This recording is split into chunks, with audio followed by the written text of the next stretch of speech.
আজ বানাবো সম্পূর্ণ নিরামিষভাবে নবরত্ন কোরমা। তার জন্য এখানে 2 চামচ পোস্ত আর 8-10টা আমন্ড নিয়ে নিয়েছি।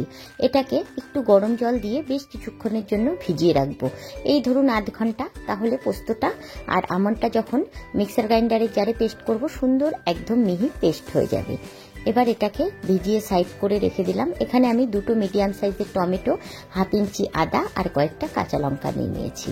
এবার ওই ভেজানো পোস্ত আর আমন্ডটা মিক্সার গ্রাইন্ডারের জারে দিয়ে দিলাম, আর দিয়ে দিচ্ছি 1/2 ইঞ্চির মতন আদা, দিয়ে দিচ্ছি 5-6টা কাঁচা পাকা লঙ্কা, আপনারা ঝালটা বুঝেই লঙ্কা ইউজ করবেন। এখানে দিয়ে দিলাম 2টো মিডিয়াম সাইজের টমেটো। একটু জল দিয়ে মিক্সার গ্রাইন্ডারের জারে সুন্দর একটা মিহি পেস্ট তৈরি করে নিলাম।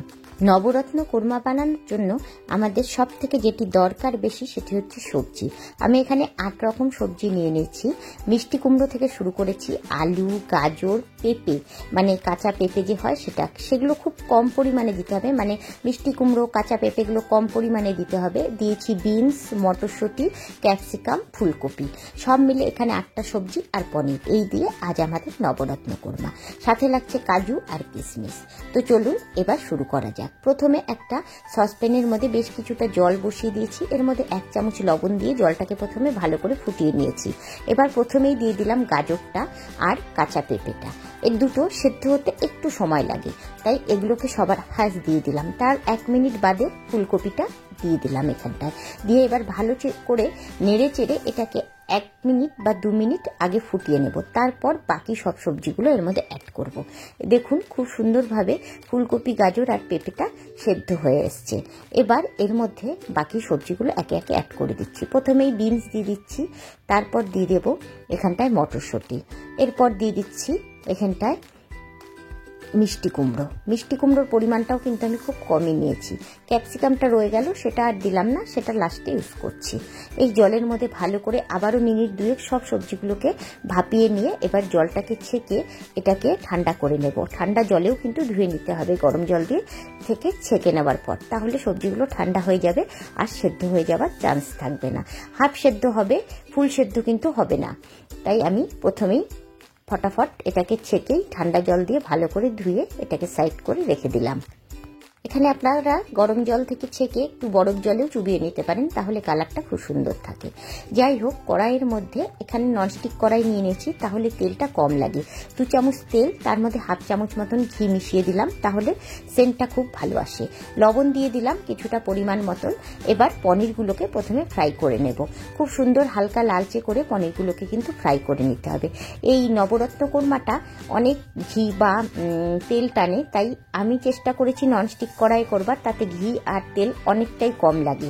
আর এইভাবে সবজিগুলোকে বয়েল করে নিলেও অনেকটা তেল কম লাগে। তাই আমি বলবো আপনারা অবশ্যই এই রান্নাটা করবার সময় একটু ননস্টিক কড়াই ব্যবহার করবেন, তাহলে দেখবেন খেতেও সুস্বাদু হবে আর তেল ঘিটাও কম লাগবে।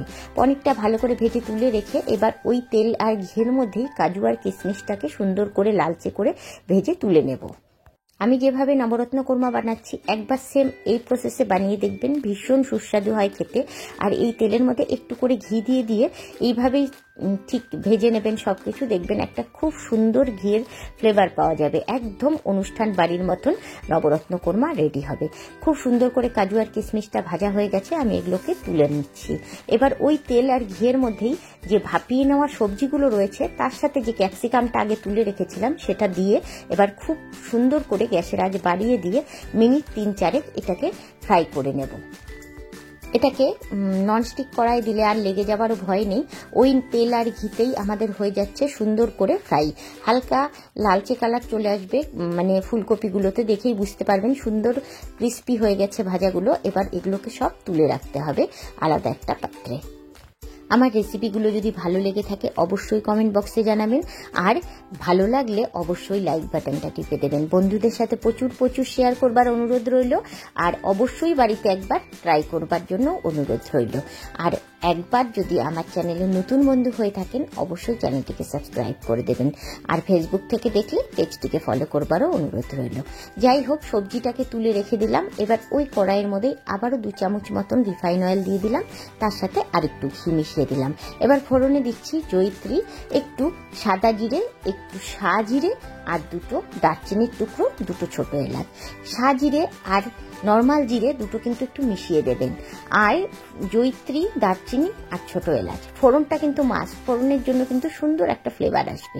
এবার ফোড়নটা একটু হালকা হাতে নেড়ে নিয়ে তারপর আমরা যে মিক্সার গ্রাইন্ডারের জারে মশলাটা করে নিয়েছি, মানে টমেটো, আদা সব কিছু দিয়ে, কাঁচা লঙ্কা দিয়ে, পোস্ত আর আমন্ড সবই আছে এর মধ্যে, সেটা দিয়ে দেবো। দিয়ে এবার খুব সুন্দর করে বেশ কিছুক্ষণ নাড়তে থাকবো। একটুক্ষণ নেড়ে নিয়ে আমরা এটাকে ঢাকনা দিয়ে ঢেকে গ্যাসের আঁচ কমিয়ে মিনিট 5 রেখে দেবো। তাতে সুন্দর এটা মানে ভাজা ভাজাও হয়ে যাবে, আবার ড্রাইও হয়ে আসবে। এটাকে খোলা অবস্থায় নাড়তে থাকলে কিন্তু এটা ছিটকে উঠবে, কারণ এর মধ্যে আমন্ডস আছে। তাই অবশ্যই ঢেকে দিয়ে আস্তে আস্তে এটাকে নেড়ে নেড়ে শুকিয়ে নিতে হবে। মশলাটা তাহলে সুন্দর কষেও যাবে, আবার সুন্দর পোস্তটাও একটা ভাজা ভাজা ভাব চলে আসবে। এবার এর মধ্যে পরিমাণ মতন লবণ দিয়ে দিতে হবে, দিয়ে দিতে হবে 1/2 চামচ মতন চিনি, আর দিয়ে দিতে হবে 1/2 চামচ জিরের গুঁড়ো, 1/2 চামচ ধনের গুঁড়ো। আর চিনিটা কিন্তু অবশ্যই দিতে হবে, নিরামিষ রান্না আর এটা একটু মিষ্টি মিষ্টি হলেই টেস্টটা ভালো লাগে, তাই চিনিটাকে স্কিপ করবেন না। আপনারা যাদের সুগার আছে তারা সুগার ফ্রি দিতে পারেন, কিন্তু মিষ্টিটা অল্প না দিলে এই রান্নার টেস্টটা কিন্তু একদমই ভালো আসবে না। সব মশলাগুলোকে এর সাথে মিশিয়ে আবার মিনিট 3-4 সুন্দর করে একটু নেড়ে নিতে হবে। আর হ্যাঁ, একটুখানি গোলমরিচের গুঁড়ো অবশ্যই দিতে হবে, তার সাথে একটু গরম মশলার গুঁড়ো। ব্যাস, সব মশলা দেওয়া হয়ে গেল। এবার সুন্দর করে নেড়ে আরো মিনিট খানিক এটাকে সুন্দর করে তেল ছাড়িয়ে নিতে হবে। মশলাটার গা থেকে সুন্দর একটু তেল বেরিয়ে আসবে, ততক্ষণ অবধি এটাকে আমাদের নেড়ে নিতে হবে। ভালো করে নাড়াচাড়া করতে করতেই দেখুন সুন্দর সাইড থেকে তেল বেরোতে শুরু করেছে, বোঝা যাচ্ছে আমার মশলা সমেত এই পুরো গ্রেভিটা সুন্দর করে ভাজা হয়ে গেছে। এবার এর মধ্যে ওই ভেজে নেওয়া সবজিগুলো অ্যাড করে দেব, দিয়ে এটাকে আবারও বেশ কিছুক্ষণ একটু নাড়বো, মানে মিনিট 3-4 ভালো করে এই মশলার সাথে মিশিয়ে নেব। নিরামিষ দিনে আমরা প্রায়ই ভেবে ভেবে পাই না যে কি খাবো কি করব, আর এখন তো বাজারে সব সবজি অ্যাভেলেবেল। তাই এই সময় অবশ্যই একবার নিরামিষের দিনে এরকম নবরত্ন কোরমা বানিয়ে খাবার অনুরোধ রইল। সেম এরকম ভাবে করে দেখবেন, একদম অনুষ্ঠান বাড়ির মতন টেস্ট আসবে, খেতে অপূর্ব স্বাদ হবে। একবার বানানোর অনুরোধ রইল। আর প্লিজ ভিডিওটা যদি ভালো লেগে থাকে অবশ্যই বন্ধুদের সাথে শেয়ার করো। আমার চ্যানেলে নতুন বন্ধু হয়ে থাকলে চ্যানেলটিকে সাবস্ক্রাইব করো, আর অবশ্যই লাইক বাটনটা দাবিয়ে দিও। এবার একটুখানি ফুটনো জল দিয়ে দিলাম, জাস্ট হালকা, সবজিগুলো চুববে না, মানে জাস্ট একটু মাখো মাখো হবে মশলাটা, সেরকম। মানে এই ধরুন 1/2 কাপের মতন আমি কিন্তু এখানটায় গরম জল ইউজ করলাম। এবার এই জলটা দিয়ে আবারও মিনিট 2 একটু কষিয়ে নেব, মানে ওই মশলার সাথে সবজিগুলো কষানোর জন্য যেটুকু জল সেটুকু জল দিয়েছি। এবার আমুল তাজা একটা দুধের প্যাকেট নিয়ে নিয়েছি, সেটাকে পুরোটাই এর মধ্যে অ্যাড করে দিলাম। এরকম একটা ছোট প্যাকেট নিয়ে পুরো দুধটা দিয়ে দিলেই হবে। তার সাথে অল্প চাইলে আপনারা গ্রেভিটা বাড়ানোর জন্য ফুটনো জল ইউজ করতে পারেন। ব্যাস, তাহলেই গ্রেভিটা যতটুকু ঘন দরকার আমাদের পারফেক্ট তৈরি হয়ে যাবে। এই নবরত্ন কোরমাটা কিন্তু নিরামিষের দিনে সবের সাথে ভালো লাগে, রুটি, পরোটা, নান, তারপর কুলচা, ফ্রাইড রাইস, পোলাও সবের সাথে দুর্দান্ত লাগে। তো একবার বানিয়ে দেখবার অনুরোধ রইল। আমি একটুখানি ফুটনো জল এর মধ্যে ইউজ করে দিলাম, না হলে গ্রেভিটা বেশি ঘন হয়ে যাবে, ঠান্ডা হলে এটা আরেকটু জমে যাবে।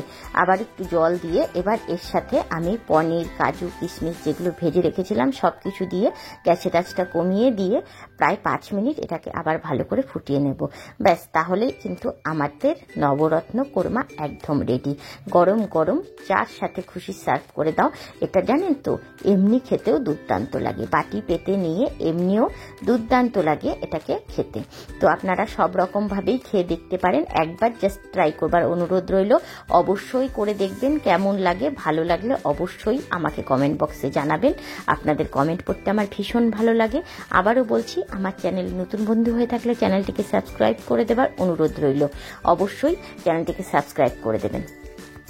বন্ধুরা, বাজারে কিন্তু এখন সব সবজি একদম অ্যাভেলেবেল পাওয়া যাচ্ছে, তাই এটা বানানোর জন্য কোনো রকম কোনো ঝামেলাই হবে না। বাড়িতে প্রায় মোটামুটি এই সবজিগুলো সবারই এখন এই মুহূর্তে আছে, তাই একবার নিরামিষের দিনে ঝটপট বানিয়ে ফেলুন।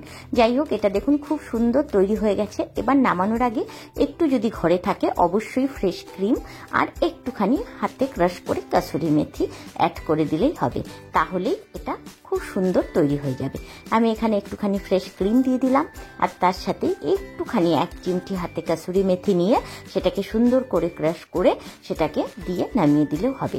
আর যদি ঘরে ফ্রেশ ক্রিম না থাকে সেটা স্কিপ করলেও চলবে, তাতে স্বাদের এমন কিছু তফাৎ হবে না। তবে হ্যাঁ, যদি ঘরে খোয়া ক্ষীর থাকে ফ্রেশ ক্রিমের বদলে সেটাও কিন্তু আপনারা নামানোর আগে ইউজ করতে পারেন, তাহলেও এটার টেস্টটা আরও বেশি সুন্দর হবে।